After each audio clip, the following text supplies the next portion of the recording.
বড়দা ভাই বাড়ি চ, বাবা অনেকক্ষণ ওয়েট করছে কিন্তু গাড়ি নিয়ে। আচ্ছা ডক্টর তো বললেন মা ভালো আছে, ওষুধে কাজ করছে, আমরা তো কাল আবার আসবো। তোরা যা, আমি এখানেই মায়ের সাথে থাকবো। তার মানে মায়ের কাছে থেকে কি করবি তুই? মাঝরাতে আবার মায়ের কেবিনে ঢুকে ওরকম সিন ক্রিয়েট করবি? তুই কি চাইছিস বলতো? তুই একটু চুপ কর না, আমি তো কথা বলছি। আমাকে না না নিখিল, ওর এখানে থাকা চলবে না। ও এখানে থাকলে মা আরো অসুস্থ হয়ে পড়বে। তুই ওকে বল ওকে আমাদের সঙ্গে যেতে হবে। তুই আমাকে একটু কথা বললাম তো। তোরা যা, আমি তেমন কিছু করবো না, ভেতরে ঢুকবো না।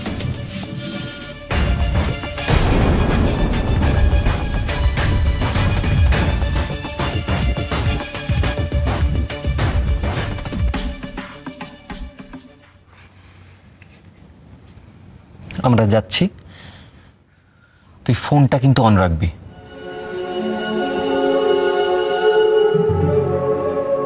চলো।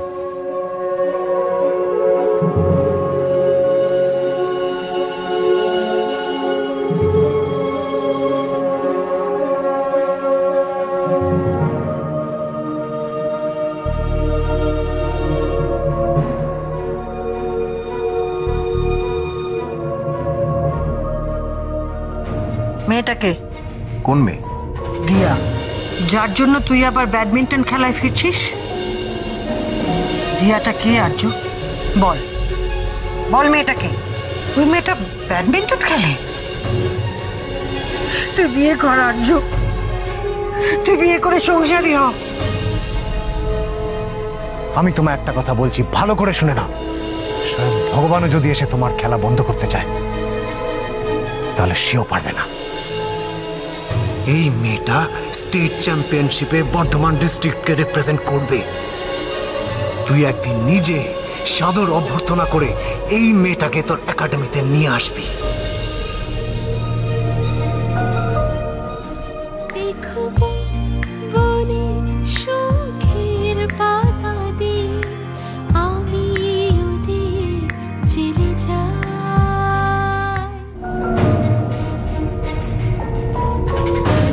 মা, আমি তোমাকে কথা দিয়েছি আমি বিয়ে করব, কিন্তু মা আমি দিয়াকেও কথা দিয়েছি ওর খেলা চালিয়ে নিয়ে যাওয়ার।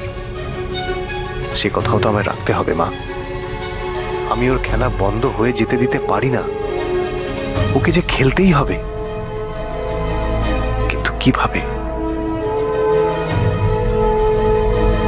কিভাবে একাডেমিতে দিয়াকে এন্ট্রি করাবো? কোনো রাস্তাই তো খোলা নেই। মায়ান কোনোভাবেই আমাকে এগোতে দেবে না। মেয়েটার দেওয়া কথা আমি রাখবো কিভাবে? কিভাবে?